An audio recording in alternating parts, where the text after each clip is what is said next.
शुभ सकाळ सर्वांना. माझे नाव उर्वी आहे आणि आज मी जगणं महाग होत आहे या विषयावर बोलणार आहे.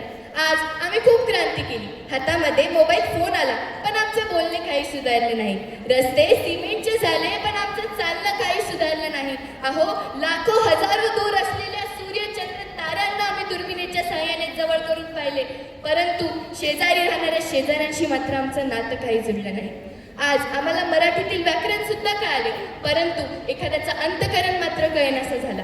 जर आपल्याला एखाद्याचा अंतकरण कळला तर जगणं हे सुंदर होईल. आपल्याला जगण्यासाठी आधार कार्डची नव्हे तर एकमेकांच्या आधाराची गरज आहे, तर खऱ्या अर्थाने जगणं हे सुंदर होईल. एवढेच नव्हे तर सुशांत सिंग राजपूत आपल्याला छिछोरे चित्रपटात आत्महत्या करू नका असा संदेश देऊन जातो आणि तोच आत्महत्या करतो. यावरून आपल्याला समजते की जगणं किती महाग होत आहे. एवढेच नव्हे तर कविवर्ग कवितेच्या माध्यमातून सांगतात, जाताना सरणावर मला इतकेच कळले होते, जाताना सरणावर मला इतकेच कळले होते, मरणाने केली सुटका पण जगण्याने छळले होते. मित्रांनो, जीवन एक रंगभूमी आहे. जीवन दोन घडींचा डाव. जीवन म्हणजे संघर्ष. हा जीवनाचा अर्थ कित्येक महापुरुषांनी आपल्याला सांगितला. जर आपल्याला जगण्याचा खरा अर्थ कळला तर जगणं हे महाग वाटणार नाही.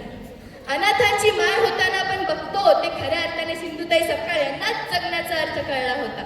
महेश पाडगावकर म्हणतात, या जन्मावर या जगण्यावर श्रद्धा प्रेम करावे, परंतु हे प्रेम निरागस व सात्विक असायला हवं. मित्रांनो, जगणं इतकं सुंदर दुसरी कोणतीच गोष्ट नाही.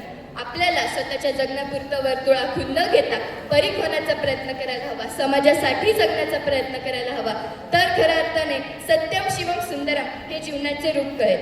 जाताना एवढेच म्हणते, ज्याची बाग फुलून आली त्यांनी थोडे फुले द्यावी, ज्याची बाग फुलून आली त्यांनी थोडे फुले द्यावी, तर खऱ्या अर्थाने जगणं हे महाग नाही तर सुंदर होईल. धन्यवाद.